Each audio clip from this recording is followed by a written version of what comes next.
हम अगर बीमारी के लिए कोई उपाय करें तो कौन सी प्रदोष पर करें, और लक्ष्मी के लिए कोई उपाय करें तो कौन सी प्रदोष पर करें। तो अच्छे से सुन लेना भाइयों, शुक्ल पक्ष में जो प्रदोष पड़ती है वो लक्ष्मी की वृद्धि के लिए होती है।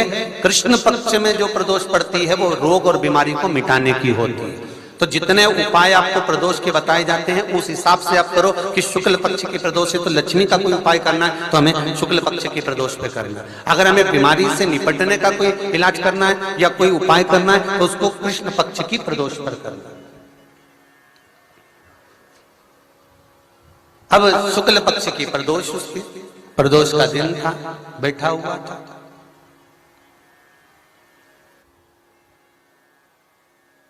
मान लो अगर कहीं आप कोई नौकरी के लिए अप्लाई कर रहे हो, लॉकडाउन में सर्विस छूट गई, कई लोगों की छूटी,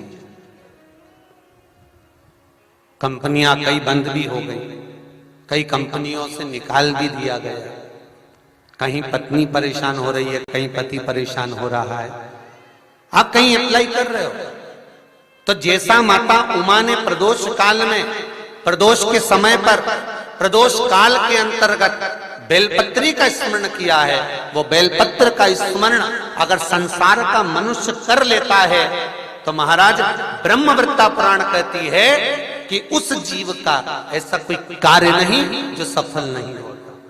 महाराज मेरा निवेदन रहेगा, किसी एग्जाम में आप बैठ रहे हो, इंटरव्यू के लिए जा रहे हो, किसी कार्य के लिए जा रहे हो, नौकरी नहीं लग रही, सर्विस नहीं लग रही, तो महाराज तांबे के कलश में 11 बेलपत्र को रखा जाए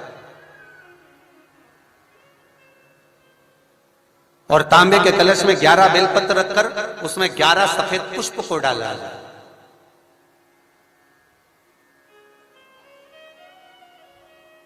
लाल चंदन घिसकर कटोरी में लेकर जाइए।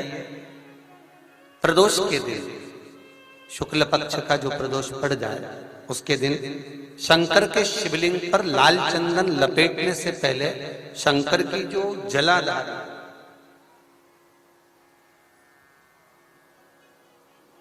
महाराज ये शिवलिंग है, ये शिवलिंग है और ये पूरी गोल और ये चरण, ये जलाधार, ठीक है। आपको पहले भी कहा है शंकर जी की पूरी जलाधारी में शंकर जी का संपूर्ण परिवार है। राइट जो चरण है जहां से पानी नीचे गिरता है वो गणेश जी का स्थान है, लेफ्ट कार्तिकेय जी का स्थान है, बीच में जो एक मोटी सी लाइन है वो अशोक सुंदरी का स्थान है। जहां पर शिवलिंग रखा हुआ है ये माता जगत जननी जगदम्बा का हस्त कमल है।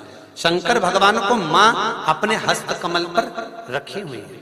ऊपर से जो बूंद बूंद पानी जलाधारी से नीचे गिर रहा है ये शंकर भगवान की 5 लड़कियां हैं, जया, विषहरा, सामरीबारी, दोतली और देव। ये ऊपर से बूंद बूंद जल क्रीड़ा शंकर जी के साथ में करती हैं। शंकर भगवान का संपूर्ण परिवार जलाधारी में विराजमान है। शिव महापुराण कहती है, माता उमा का चरित्र कहता है, कोई एग्जाम में बैठ रहे हो, कोई कंपटीशन एग्जाम में बैठ रहे हो और चाहते हो कि मेरी नौकरी इसमें लगना ही चाहिए तो लाल चंदन का लेपन आपको इस पूरी जलाधारी पर करना है। लाल चंदन का लेपन पूरी जलाधारी पर करना। और महाराज जी जिस कलश में आपने घर से 11 बेलपत्र और 11 सफेद पुष्प जल के अंदर डालकर लाए हो उसको आप चढ़ाएंगे तो इस तरह से चढ़ाएंगे कि उसका भाग हमें दिखे चढ़ते समय, ऐसे नहीं चढ़ाना, उसको चढ़ाते समय इस तरह से चढ़ाएं कि वो जल का भाग हमारी ओर गिरता हुआ।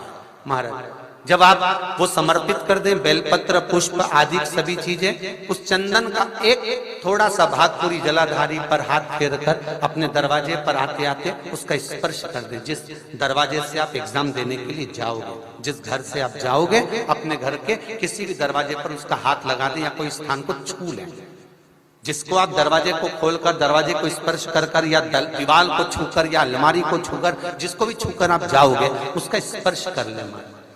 फिर आपको कुछ नहीं करना है, उमा और महेश ही सब कुछ करेंगे, जो उनको करना है सब साथ।